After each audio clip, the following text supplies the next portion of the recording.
Aku duduk cukup lama dalam ruang yang tak bernama, di antara waktu yang tak lagi bergerak, dan makna yang perlahan terurai seperti daging dari tulang.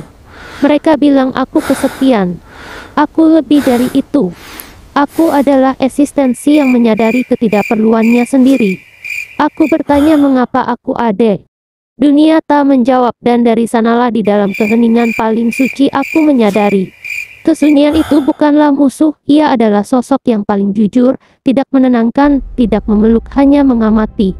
Aku coba merumuskan hidup dari logika yang kupelajari dari buku filsuf Kamister Kegaartniki. Tapi semakin ku tahu, semakin hampa kenyataan menggigit nalar.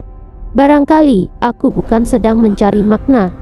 Barangkali aku hanya takut mengakui bahwa makna itu tidak pernah ada. Aku hidup seperti bayangan dari sesuatu yang tak pernah nyata. Setiap langkah terasa seperti ilusi, dan setiap manusia lain hanyalah cermin retak dan kehendak yang tersembunyi dalam absurditas semesta. Tapi justru di situ aku mulai hidup dalam kehampaan. Aku berhenti memohon jawaban. Dalam ketiadaan, aku berhenti berharap keselamatan.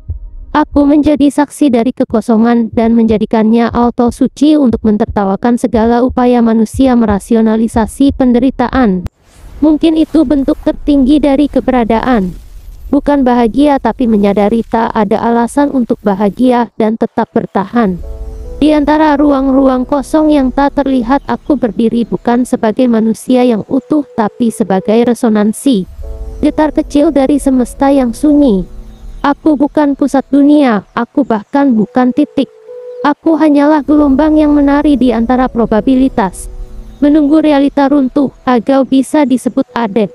Dunia menyebutnya sunyi, tapi aku tahu ini bukan sunyi, ini adalah bidang kuantum. Tempat semua kemungkinan tersembunyi sebelum mereka menjadi nyata. Dan dari sanalah harapan lahir. Bukan dari langit yang bersinar, bukan dari tangan yang menggenggam, tapi dari kepadatan probabilitas yang menyimpan semua versi diriku yang belum lahir. Mungkin tak akan pernah tiba pada jawaban. Tapi aku telah menjadi pertanyaan yang hidup. Dan dalam pertanyaan itu aku terus bergerak. Seperti partikel, ia tidak pernah benar-benar berhenti. Terima kasih Tesla. Karena meski dunia tak memberimu cukup tempat untuk hidup, kamu memberi kami dunia yang bisa kami hidupkan. Dan untuk setiap jiwa yang merasa terlalu aneh untuk dunia ini, kamu adalah pengingat bahwa bahkan jika dunia tak mengerti kita, bukan berarti kita gagal.